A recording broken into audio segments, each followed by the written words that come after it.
What's up, y'all? I'm Big Fred, and we're back with some fresh off the clock.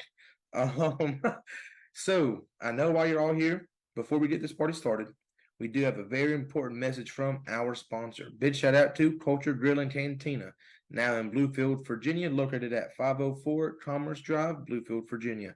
It is Tuesday. That means Taco Tuesday. So on Tuesdays, which is today, you can go in there and grab yourself either a beef or chicken taco for only $1.50. So go eat to your heart's content.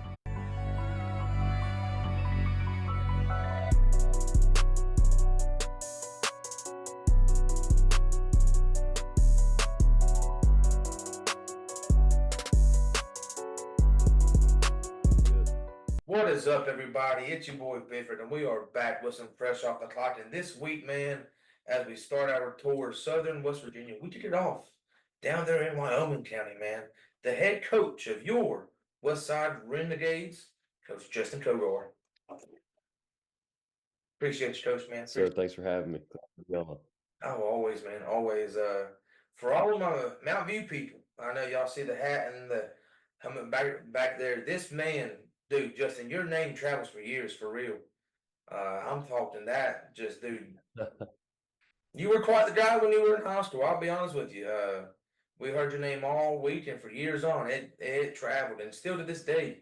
If I did it with some of my boys, they're all like, dude, that quarterback from West Side was crazy. So yeah, dude, you are a legend within your own self. But tell us, man, how'd you get into coaching? Well, it was kind of unexpected, and I went off to college. I played a little bit. I played for Coach Justice at Concord, and went on and graduated from Marshall. And my brother happened to be playing some high school ball at Westside, and he was playing some quarterback. He got in as a freshman, and so I was around a little bit at games and practices, and just being away from the game for so long after I got finished playing. I just knew something was missing. So when he got started playing, and I kind of got back into it, and they asked me to come back and help out a little bit. From then, I couldn't shake it. I had to get back into it, and luckily, I was really blessed to be in the position that I am now and be able to be the head coach at my alma mater. That means a lot, and really, it's hard to get those jobs. So I'm really blessed. Now, like when you go home, is it one? Oh, check and go, or someone share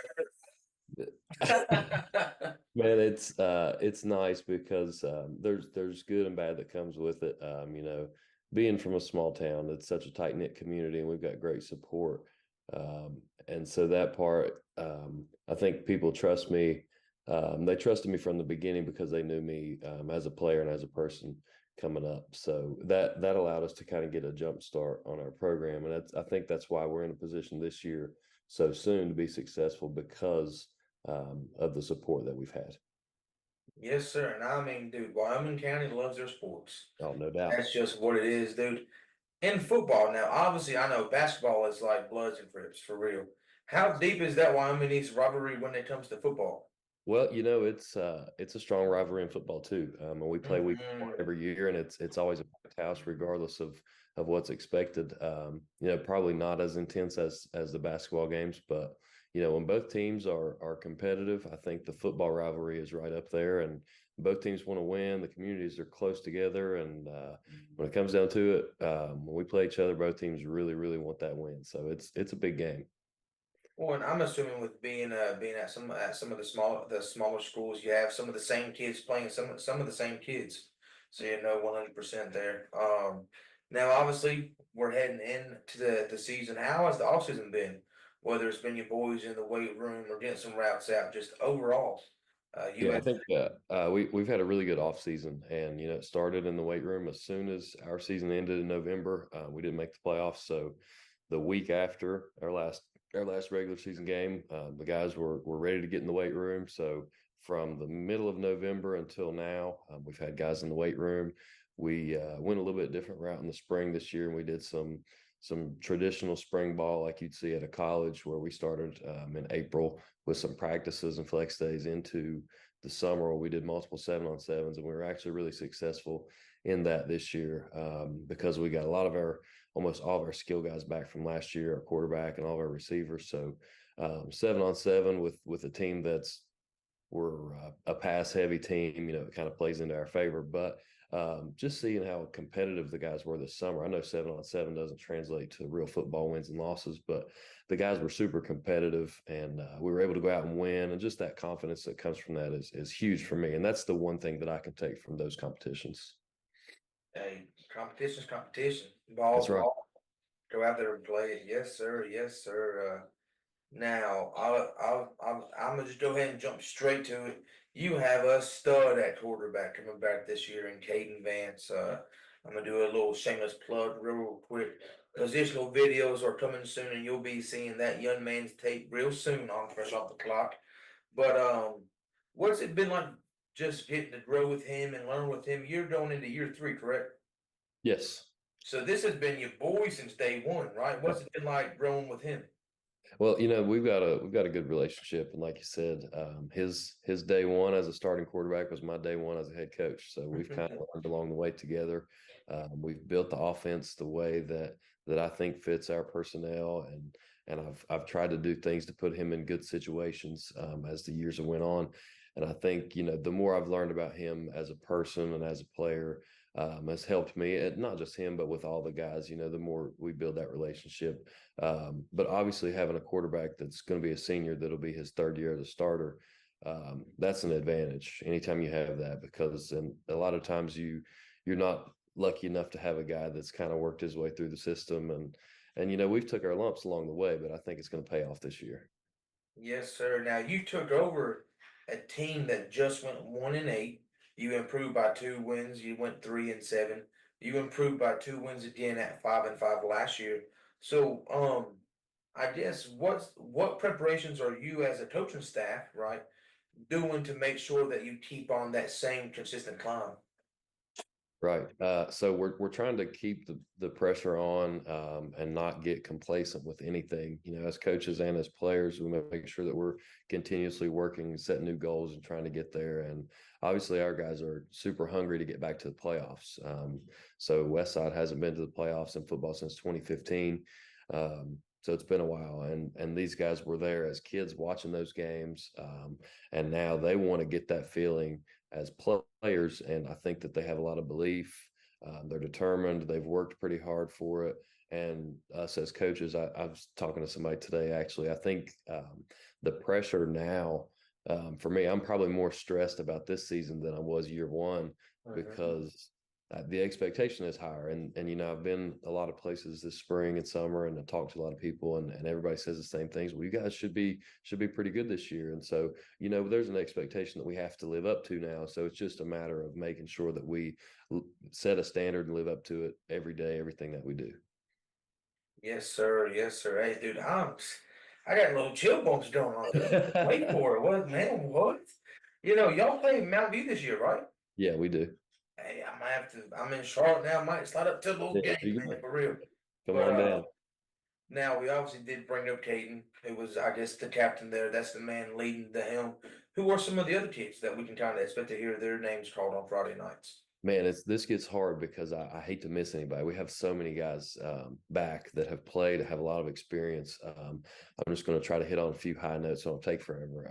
You know, I think skill wise, you know, we like to spread the ball around offensively, and we throw it a lot. So I'll name off our receivers, guys that are back that had big years last year. So Kyler Canada, he had a big year at receiver last year.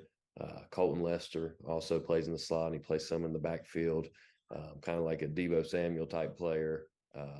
He's going to have a big year, and all these guys are seniors too. Austin Bishop started for us at receiver last year. That's our star basketball player too. So lucky to have him out on the field. Braxton Waldron started a lot of games in the slot, and then up front, Cameron York has been a starter at center. Jace Repass was a freshman last year that started for us on both sides of the ball. He's back. That's our weight room beast. He's got all our weight room records, so he's a stud. Zach Short's been a 2-year starter at left tackle. So a lot of guys returning on the offensive side of the ball. We're really excited about. Yes, sir. Hey, shout out to the big boys, man, and the young man being the weight room beast too as a sophomore, holding the records. What a kid, hey. By the time that man hits a senior, He's gonna be an animal. Okay, yes, sir, yes, sir. Now, when you look at obviously you have a long season upcoming, is obviously outside of Wyoming East being week 1. Do you have a specific game that you might have circled? We're here to kind of stir the pot some, right?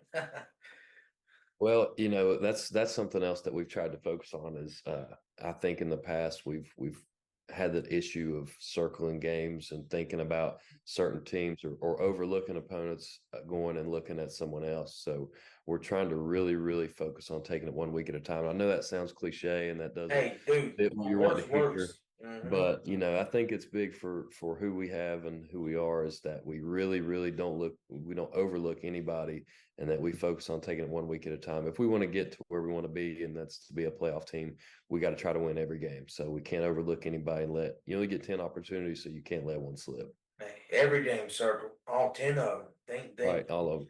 Yes, sir. Yes, sir. Now, obviously, you being and you're how old are you? What, like 27, 28? 27, yeah. Dude, young head coach, right? So obviously, it takes a village. Who are some of the guys, whether it be coaches or parents, or really anybody that you would want to give a shout out to?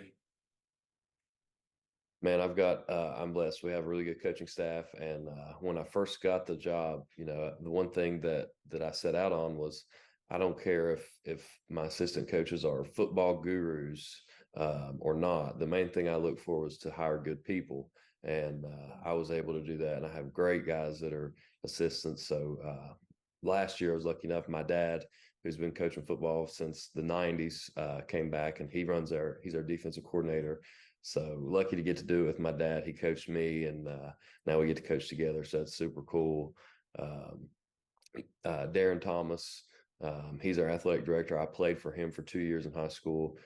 He helps us out, and he knows everything there is to know as far as things that a head coach has to do is administration or X's and O's. So he's great to have around. And then our other assistants are Chase Belcher, who I my first year as an assistant coach, he was a player. So he's our young guy on the staff. You're, But you're gonna have a guy to get to, right? yeah, Yeah. I saw some things in him as a player when I was coaching that I thought would translate. So he coaches our JV team. Um, Grayson Hatfield. We played together in high school. So he helps us out. He coaches offensive and defensive line, helps the linebackers, and then Matt Cook, who was a amazing athlete at Westside back in the early 2000s when school first opened up. He was a part of the first ever semifinal football team at the school, so he helps us out too. So really a great group of guys coaching. Now, Matt Cook, is that in any relation to Coach Larry Cook, which we had on here a while back when he No relation there. fair enough, fair. That kind of wraps up really most of my questions I have here. You sound like you've been PR trained, man. Just think, hitting them right. You have any last words for just to get the community ready? Man, just thank you for having me on. Obviously, again, I always like to thank our community, our administration, our school, everybody for their support. Just looking forward to a great season and hope to see everybody out at a game. Let's pack the stands and go make it back to the playoffs. Hey, sorry, Coach Will can't get Mountain View. Go Renegades, man. Let's go, man. Yes, sir. Justin, dude, pleasure meeting you, man. Thanks for taking the time to obviously come Appreciate on. it, buddy. Dude, we'll obviously do our part to provide coverage, and you never know, we might send a guy or two down there to catch a little sideline film too, man. Appreciate you, Coach. Anytime, man. Thank you. Always.